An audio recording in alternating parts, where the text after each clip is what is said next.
The storm loosens its grip just enough for dawn to break, but the highway remains locked in ice and silence. Snow lies piled high across every lane, erasing painted lines and turning the road into a single, endless white plain. Cars and trucks are frozen in place, abandoned where they slid to a stop hours earlier. Some sit nose first in snowbanks, others spun sideways as if caught mid-panic. Windshield wipers are trapped upright in sheets of ice, their rubber edges encased like fossils. A bitter wind sweeps across the open road, lifting loose snow into ghostly spirals that skate along the surface. The air smells sharp and metallic, and every sound carries far. The distant groan of a shifting truck, the hollow creak of ice expanding in the cold. Far down the highway, amber lights flash slowly through the haze as a line of snowplows advances inch by inch. Their blades scrape and grind, peeling back layers of ice with a shrill cry that echoes across the frozen expanse. Drivers who stayed behind sit wrapped in blankets inside their vehicles, engines long dead to save fuel. Frost blooms along the inside of windows as they watch the sky pale from black to gray. Some step carefully onto the road, boots crunching loudly, helping strangers dig tires free with numb hands. Steam rises from breath and exhaust alike, fading quickly into the cold air. As daylight strengthens, the scale of the storm becomes clear. Miles of motionless traffic locked together by snow and ice, waiting for the slow, grinding promise of movement to return. Night settles heavily over the small town, deeper and darker without the usual glow of streetlights or porch lamps. Snow continues to fall in thick, deliberate sheets, muffling every sound until the world feels sealed off from itself. Ice coats telephone poles and tree branches, bending them low under the weight. Every so often, a sharp crack echoes through the darkness as another limb gives way, crashing into the drifts below. Inside the houses, time slows.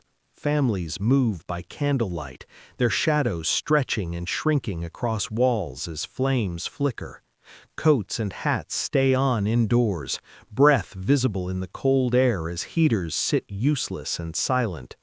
Radios powered by batteries murmur low updates, voices strained but steady, warning of outages that may last days.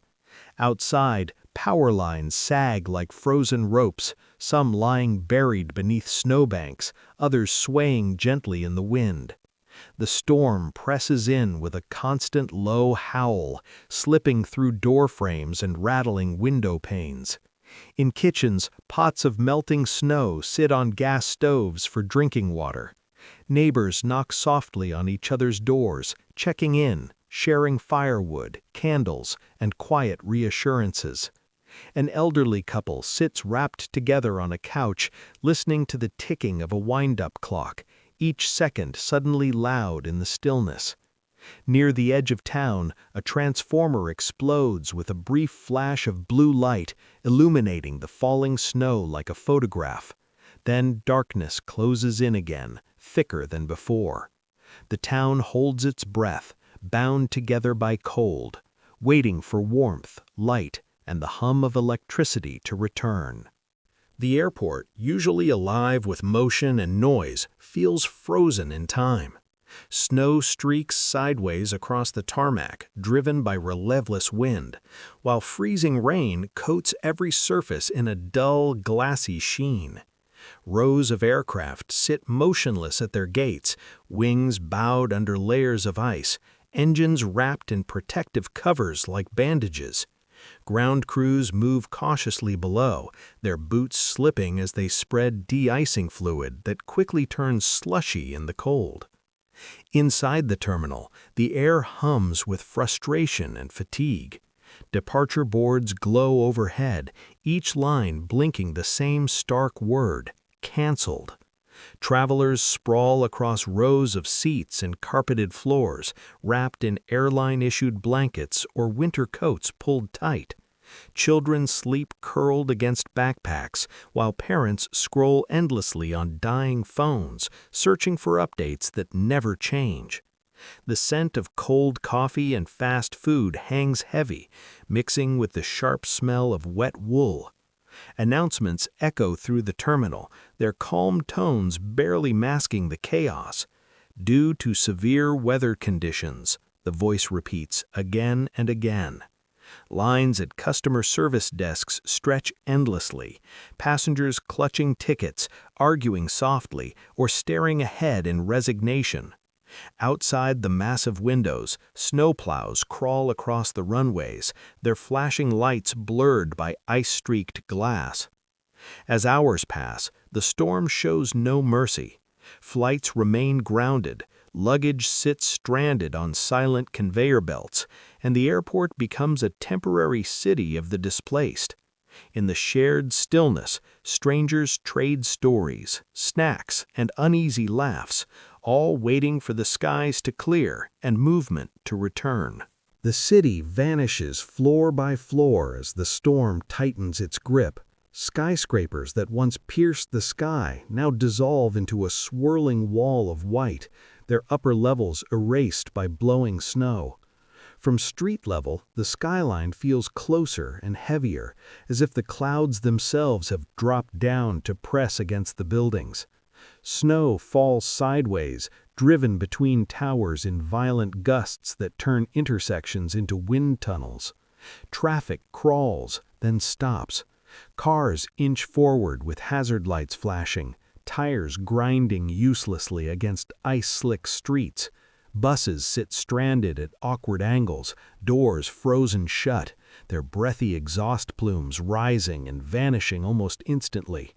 Traffic lights sway overhead, coated in ice, casting dull red and green halos through the snow.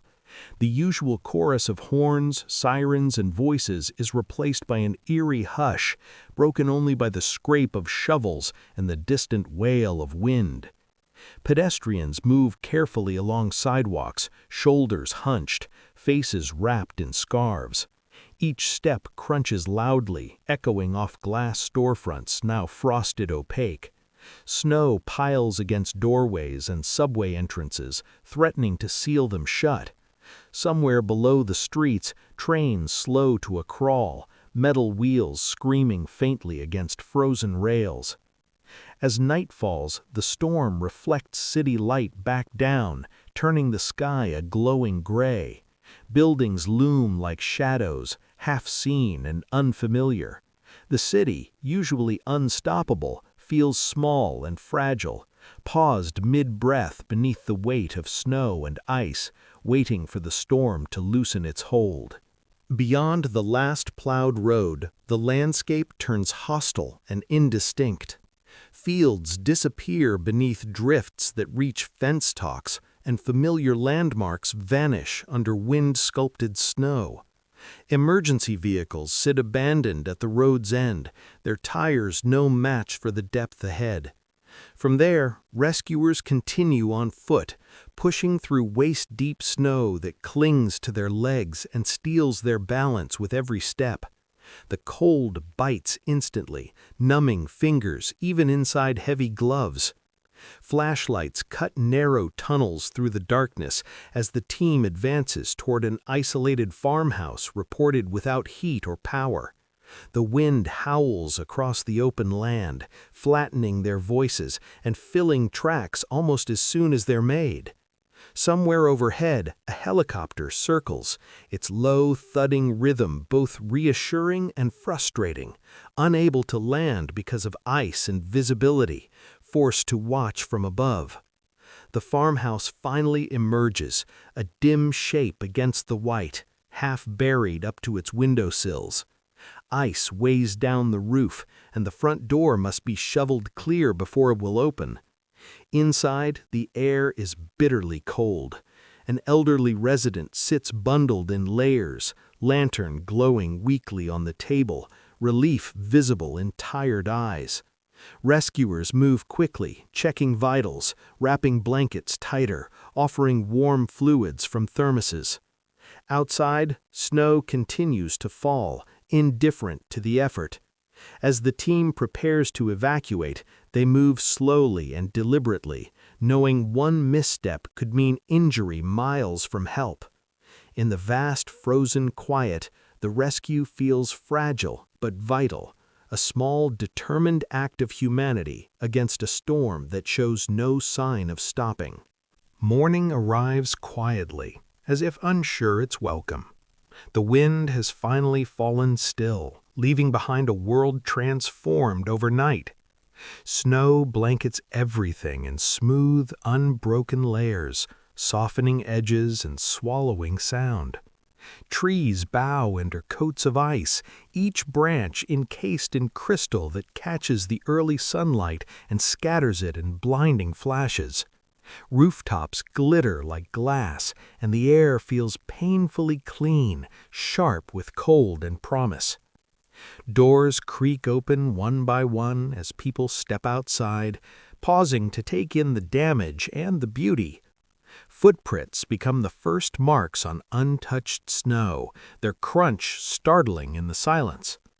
Children laugh as they sink knee-deep into drifts, their excitement cutting through the exhaustion of the night before. Adults stand with hands on hips, measuring snowbanks, calculating time, fuel, and effort. Shovels scrape rhythmically, a steady counterpoint to distant snowblowers roaring back to life. Icicles hang thick from gutters and street signs, dripping slowly as the sun climbs higher. Downed branches litter yards, and power crews move methodically along the roads, bright vests stark against the white. Neighbors wave, share brief conversations, trade extension cords and generators. There is damage, cracked limbs, collapsed fences, lost power, but also relief. As the day unfolds, the storm becomes memory rather than threat. The frozen world begins to loosen its grip, one drip, one shovelful at a time. Beneath the snow and ice, normal life waits, ready to re-emerge as the thaw slowly begins.